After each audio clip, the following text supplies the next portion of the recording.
Hey guys, this is Red Bear, and today I was making cabbage rolls. And so then I realized, it's like, oh, I need to get my video camera because I need to bring you guys along. But I'll put a disclaimer right here. On camera, my kitchen appears very, very dark, and we've been having thunderstorms most of the week. That's the season it is here. So it's very dark outside, even though it's like 3 o'clock in the afternoon.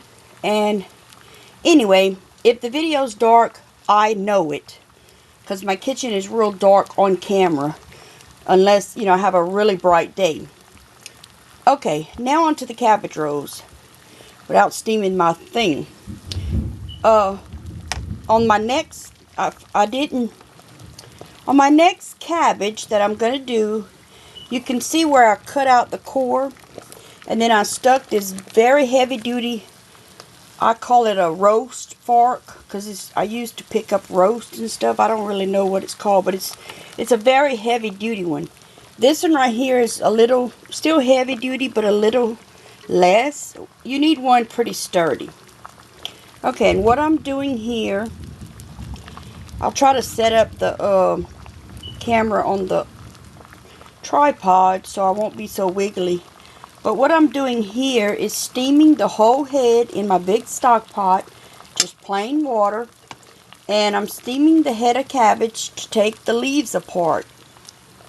And my mom does this in her microwave, but I guess I'm just old-fashioned. I prefer to do it this way.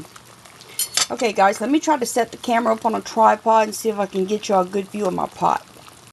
Okay guys, now I got it set up on a tripod, and I'll try to show y'all how I get the leaves off. Well, what you're going to need also is a good knife. Yep, mine's a big knife, but this is my best knife that I can get in deep. You want to get in deep and cut those leaves loose from that core. That's basically what you want to do. So I kind of cut a square around my fork area that you can loosen up those leaves. It's going to be kind of hard. It's a lot easier in person, trust me, than it appears on camera. Okay, so you take the leaf, and see, the leaves will just come apart like that. See the leaf? I had to zoom it a little, so it's not the best. But there's a leaf. And then I kind of stack the leaves as I get them apart. Now this one's going to be very holy, as in not religious, but very full of holes. But I'll show you how I work with that. Okay, and as they come apart, I just check to see if they're pliable. See how it's pliable?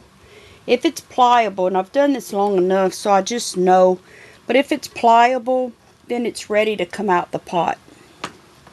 And I'm sticking it with a fork, but you want to make sure you stay on that core line, on the, I forget what they call it, but it, like the ridge of the core, because you don't want to be poking tons of holes in your leaf, so all your juices go out. So you can see here where I put it, and you got to be careful of that. Sometimes your cabbage will slip off your fork, but get it in there good, and be careful of the water, be careful when it splashes and all that. So there's another one.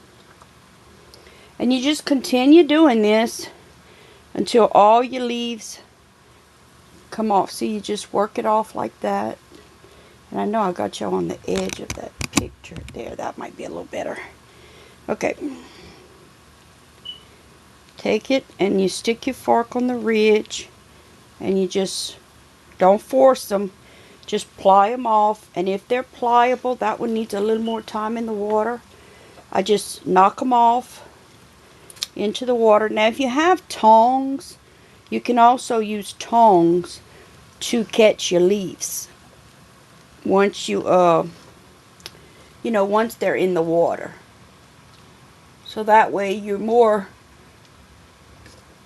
sure of not poking your leaves. Now if you poke some holes in them, you know, it's not, there's going to be holes. It's cabbage. But you just don't want to tear up all your leaves totally. Okay, I'm going to go ahead and continue with this process. I'm doing 2 cabbages today, which is a pretty small amount, but you'll see what I'm talking about when I say I make a small amount of cabbage rolls. It's still a big part of a big roaster, or depending on the size of the cabbages, how it'll fill up a big magnalite roaster. So it's Saturday today, and my brother-in-law's birthday is going to be at the end of July. And this is one of his favorite things, and he hasn't had them in quite a few years, so I'm kind of doing it as a little birthday surprise for Sunday dinner at my mother-in-law's to thank him for the help he gave us on vacation in moving little Rob around. Okay guys, I'll show y'all the leaves next. Okay guys, here we go. Now, in this bowl, and there'll be a recipe below in the description box under the title of About. Click on About and you'll see the description box open up. But I'm going to put in my bowl 2 pounds of ground beef. Okay, and with the ground beef, I'm also going to add the onions. And all this has been chopped up as fine as you can get it. The bell peppers, celery,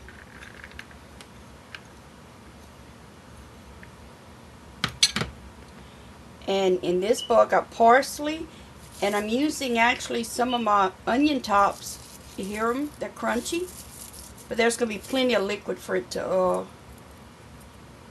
you know, rehydrate, but that's going to go in there. That's why when I'm not cooking or something, I always make sure I cut my onions and dehydrate them. Okay, and also to that I have the rice that I rinsed really well. I'll put that in there. And these are my spices. I have cayenne pepper, a little bit of black pepper, some salt, and chili powder. It's kind of hard for me to remember what's, and I'm gonna adjust these as I go. It's just the way I do.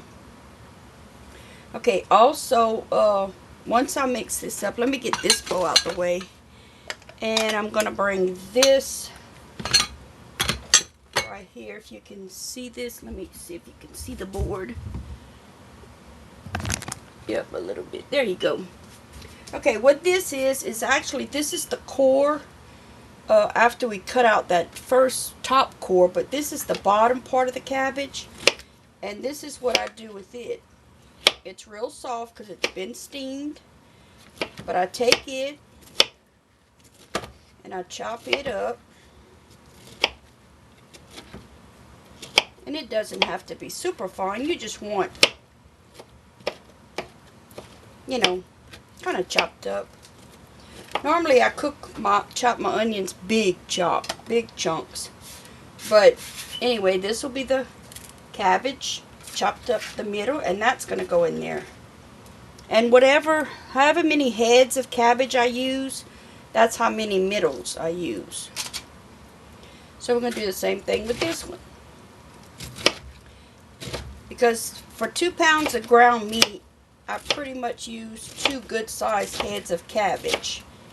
So, you know, if I have more cabbage, I'm going to have more meat and more rice and more of everything. And like I said, normally I will make even a lot more of this, but I try to bring the recipe down to a manageable level for y'all. As you can see, let me see if I got my bowl back in the view.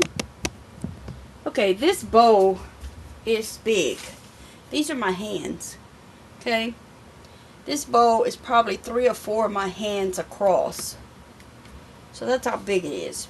I got it at, I think, TJ Maxx. It's just a really big bowl. The size bowl, for those of you ladies who are familiar with Tupperware products, you know they're a big mega bowl. I mean, it's big. That's what I normally do this in. But I had gotten this one, and I've been using this one for my fig washing and stuff, so it was out already on the cabinet. That's why I grabbed it. And I had never had this. I haven't had it that long, just this one season, so I had never used it before, but I think it's going to work. Okay, also I put my garlic in there. Now, if you say, oh, my kids won't eat garlic, or my husband won't eat this, that, and the other, make it what you want to make it. It may not taste exactly like mine, but it doesn't have to. You make it, you know, for your family. Now, if your family doesn't eat cabbage, then just skip this recipe. But I've even seen people leave meat out of it. You know, maybe somebody's allergic to bell peppers in your family. Leave them out. And just make it your own. Now, the only way to do this is going to be with these tools that God gave me. They're perfect. So that's how we do it. You get in here and you just mush it up. Those of you ladies who make meatloaf in big quantities probably do it like this. Okay, and you just kind of go to town, and I usually have to stand on my tippy toes, or a lot of times I would do this sitting down at the table like Bev does. Okay, now when you're going to mix this like this, it's going to be what I call dry. It's going to be loose. You see, it's going to fall apart on you. But don't worry about that, because we're going to get some of the sauce mixed in with here, and it's going to be fine after that. It's going to go together really good for us to be able to wrap our cabbages. Okay, so basically I'll just leave it like that, because once we do the sauce, then we'll finish mixing it up. Okay, I'm going to wash my hands and get my camera surface area right there ready to make the sauce. Okay guys, now I'm getting ready to do the sauce. And in the sauce, you're going to need 2 12-ounce cans of tomato paste. Not sauce, not, you know, tomato paste is what I use. And I use 2 12-ounce cans.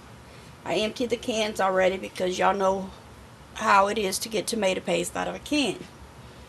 Okay, so I saved y'all that agony. But I saved the cans to show y'all visually what y'all need. It's not the little cans. A little, you know, what you ordinarily think of as tomato paste is 6 ounces. So that would be 4 of those little cans, but I just save money and buy 2 12-ounce. And that'll all be in the list at the bottom. So there you have it. It's tomato paste. It's not sauce yet. And I add my water. 1 quart of water, which on here the liter is pretty much even with the quart. So that's 1 quart, 4 cups. And I want to show y'all this that I got. I've been having it a while, but I had never used it on camera. It is a rubber coated whisk. Let me make sure y'all are seeing that. Yeah, it's a rubber coated whisk, because I have this thing about sounds. I cannot stand metal, scraping metal. And this is, if any of y'all know what an electric rice cooker is, this is my pot liner for my electric rice cooker, which everybody here in Cajun country has one on their counter, ready to rock and roll every day. So, and this was big enough for me to stir and whisk the sauce in. But look, I can whisk, scraping the thing, and I just think it's awesome because I can't hear anything. And you really need a whisk for this. You wouldn't want really an immersion blender, because it would whip it up, I think, too much. All you want to do is incorporate the tomato paste and the water And I tend to like to buy tomato paste as opposed to tomato sauce.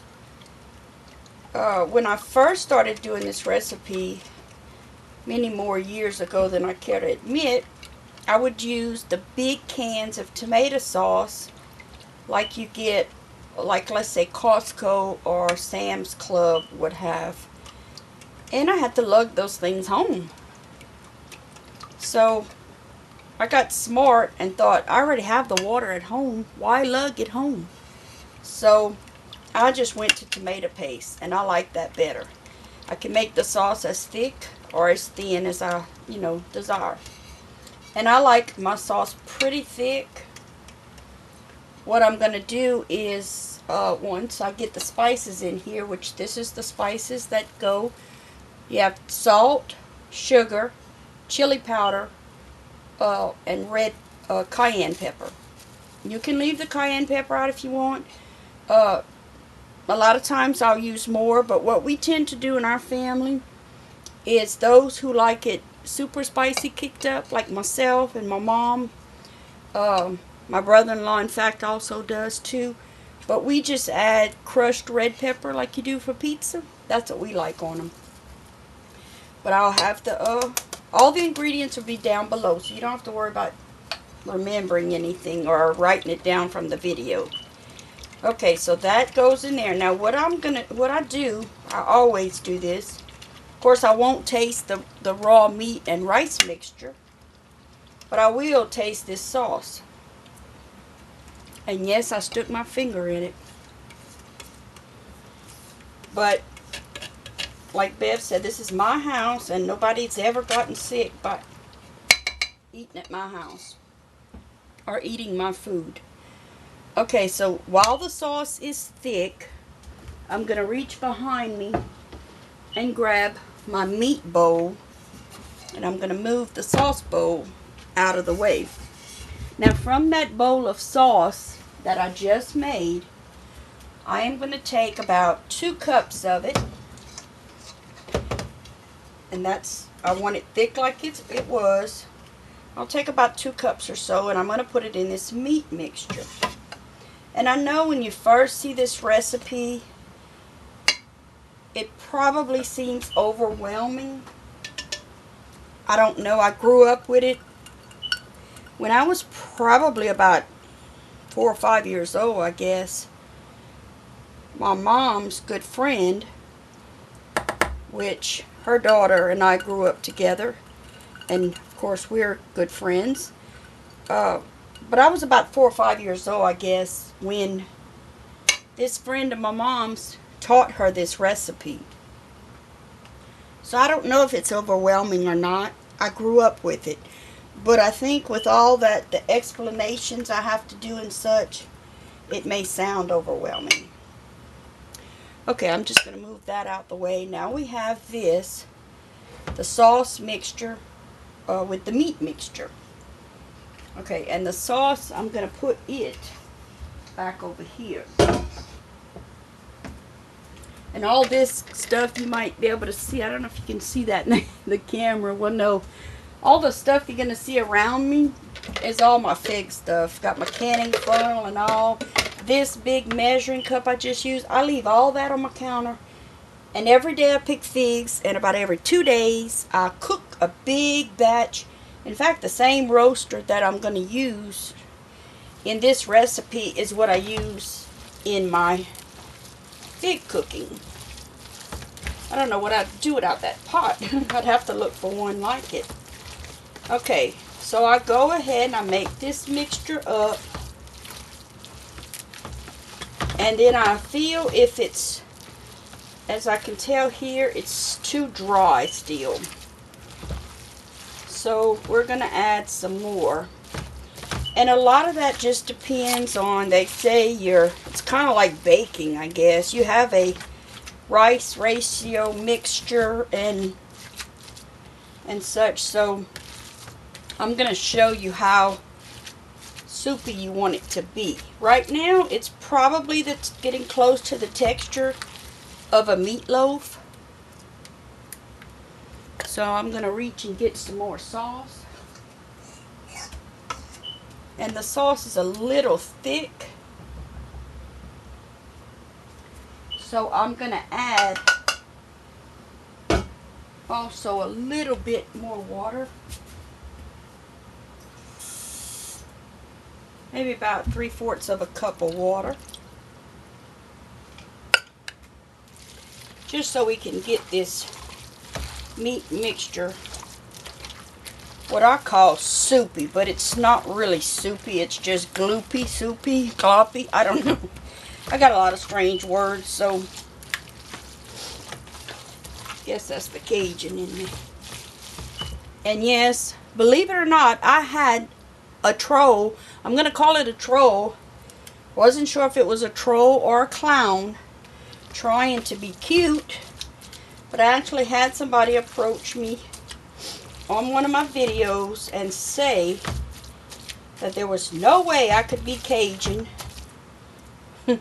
because one, I didn't sound like a Cajun. Well, I'm going to grab some more sauce because I just want more sauce in it. And I don't know, she must have evidently never heard of Cajun. Because I've had other people who are very smart, not from here, and said, wow, I would guess you're a Cajun without even knowing anything about me, except hearing me talk. So, but anyway, this person, I hate to use the word troll, but I guess that's what it was. I'm not sure because she never answered me. And I say it's a girl because it was a girl's name, the channel. But, yeah, she actually said that I couldn't be a Cajun because, one, I use cooking oil in my roux. Well, I don't know, you know, all the Cajuns that I know, and believe me, I am 100% pure Cajun. And all the Cajuns I know use cooking oil. Okay, so this is about how I want it. You see, I want it to where when I pat it, it'll pretty much stick together. You see how it doesn't, it falls in glops, not individual grains and meat. Okay, so we got that. And I'm just washing my hands from the meat mixture. And I'm going to go ahead and prep my big roaster because I don't want it to drag on. I know this video is going to be kind of long. So I'm going to prep my roaster and get ready for the rolling. Okay guys, now I've prepped my big roaster. Let me see if I can give y'all a shot of my roaster. See it back there? That is like a magnalite. I think it's the medium roaster. It's very, very large. And what you want to do is, see if I can get this back right now, because I want y'all to be able to see me rolling. Okay, what you want to do with your roaster, and if you don't have a roaster like this, you can do them in like a lasagna pan or something. You want to grease it really well. Spray it or rub some oil all over in it because it's going to make cleanup a lot easier. And I also put a little bit of sauce water down at the bottom. Okay, because that you want, I'm going to layer, each layer I'm going to pour sauce over it. And what I also usually do, now my cabbages today are very skimpy. Cabbage is a winter vegetable, so we're in the heat of summer. But that's when my brother-in-law's birthday is, so that's when we're going to try to do this. I usually put a layer of cabbage down below, but I don't really know if I have enough to. So I'm going to put a few. Some of you are very small. I'll put, it just kind of creates a barrier, you know, if they tend to stick or something. Now, I bake mine. I used to cook them on top of the stove, but I found out that baking is the way to go because you got an overall even heat and you ain't got to worry that much about sticking at the bottom. Okay, let's start off with the bigger what some people call the easier leaves. This one's kind of split, but what I do is I take the top section, and I hope y'all can see this. I think you can. Yeah, you can see it good. Okay, I take the top V with a sharp knife. I cut that top hard. This is really hard core top. The bottom down here is not as bad, and then I just toss that aside, that little piece. Then I take maybe, I don't know, that much, a palm full maybe, depending on the size of your cabbage leaf. Maybe a little less than a palm. You just have to measure it and see. Then you fold it over. You're going to take what was a V and you're going to pull it together. And you're going to tuck it, you know, kind of like you do a sushi roll or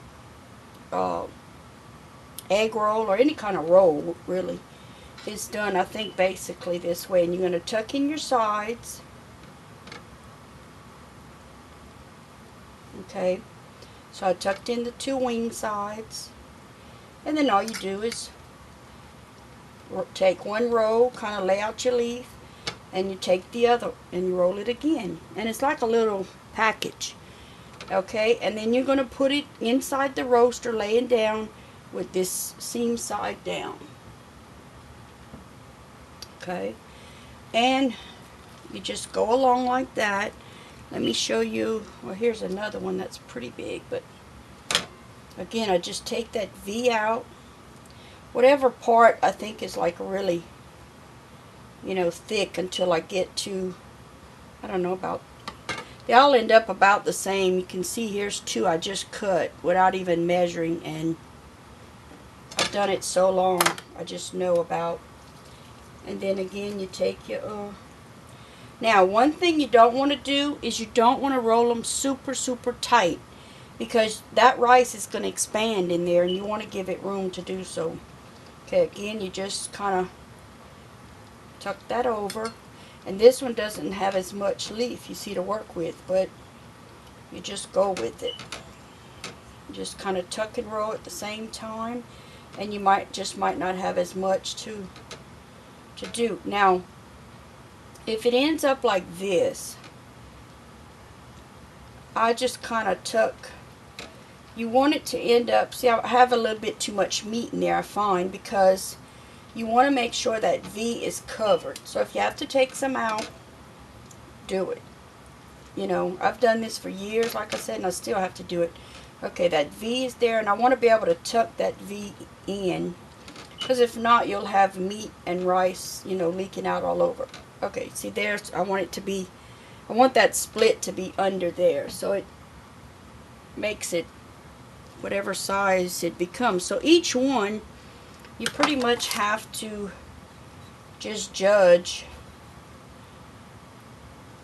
you know, from each leaf. It's not an exact science. Okay.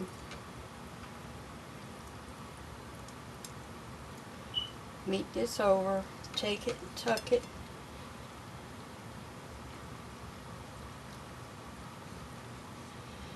Try to do the next one to where y'all can see it better. I hope y'all can see, but I'm not even sure. Okay.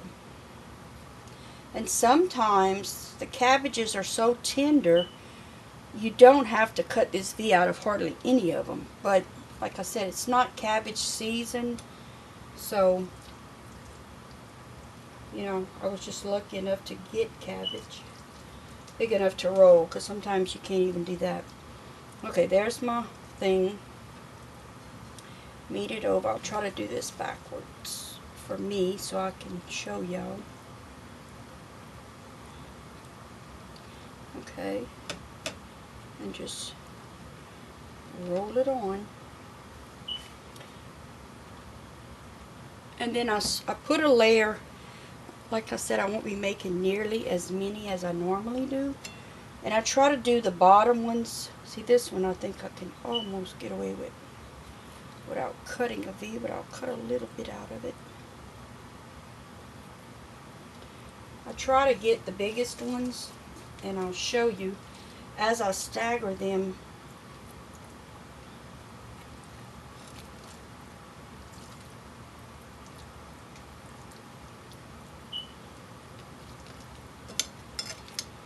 And I even find I don't know if it's the rice or the meat or what. Sometimes it depends on like how much moisture's in your meat. Because I find my meat mixture is still kind of dry, and I've put what I normally put of sauce.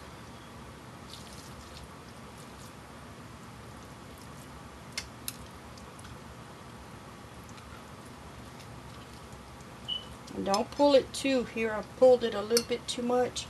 See, let me show y'all this. I kind of pulled it and broke it, you see. So what I do is I just shove my meat over like that. And when you do that, sometimes you may have to take some of the meat out, just depends. And gently fold it over. Okay, fold your wings in, I call them. You want to be careful with the cabbage, and all depending on how much you steamed it. Again, like I said, when it's in season, sometimes you can just barely steam it. This one I had to really tend to cook it more. And like I said, there's a bigger core middle. It's harder. My dad usually grows cabbage, and this year I hope to finally be home in winter to grow some myself, because we have to grow it totally in the winter here.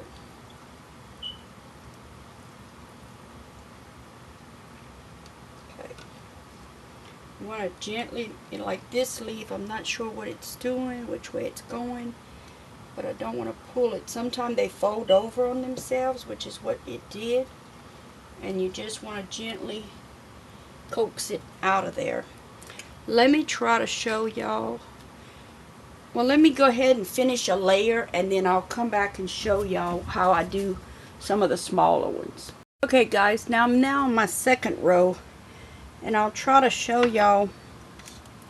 See how you want to start the second row at a staggered, just like you would a stepping stone or a patio or something.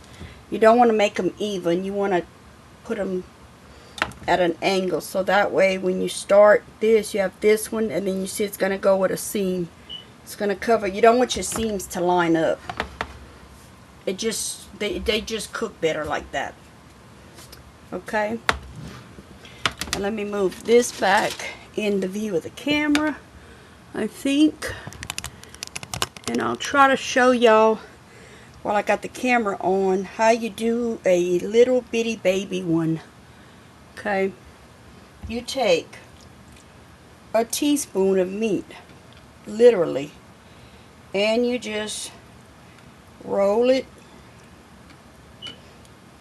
as best you can, okay?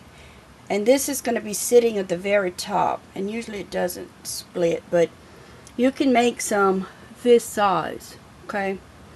So they can be teeny weeny. Now you're going to want those, of course, at the top, so they're not weighted down, because each layer is, of course, going to have more weight on it. The bottom layer is going to have the most. Okay, so there's your little, this might be a teaspoon and a half of meat, but you just judge accordingly. And when it splits, just patchwork it, just make it work. And see, there's two little bitty ones. Okay, so I'm going to continue rolling, then I'll show y'all the end. Oh, I also almost forgot this. Before you start the second layer, I'm going to spoon some sauce over it. I'm going to just take like my, my sauce that I had, and just kind of pour it. Doesn't have to be totally covering it, but you want a little bit of sauce touching each roll. Now as it's gonna cook, the heat's gonna kind of all blend, and then you can take your hand or a spoon, whatever makes you feel better, and kind of rub it all over each one. Okay guys, back to work. Okay guys, here I just happened to pick up on this first cabbage that I steamed. It seemed to have done better. You see the core here? This core is still very big, but it's very much pliable. See, it'll bend over. So I'm able to put more meat in here. Now again, you don't want to overstuff it, but that's pretty much meat in this one because my leaf is a good size. I got enough on my sides to tuck and cover it. See, plenty of room to roll even twice. So that's a good size and perfectly shaped cabbage roll. But they're not going to all be like that. So don't. Okay guys, I just wanted to give y'all an idea of the size of this pot. Now my oven is a very good size oven. It's actually pretty large. It's a big box oven, you know, and that's the roaster inside. So I went ahead and cooked it at 400 degrees, and it's coming up at a little over an hour and something, so we'll give it a check. Okay guys, this is what they look like. And just sorry about the lighting, but like I said, it's the lighting in my kitchen is, I'll try to give you a better view of it here. So that's them. I can't pan out back far enough for you to get the whole pot, but you get the most of it there. And you can see how they're stacked.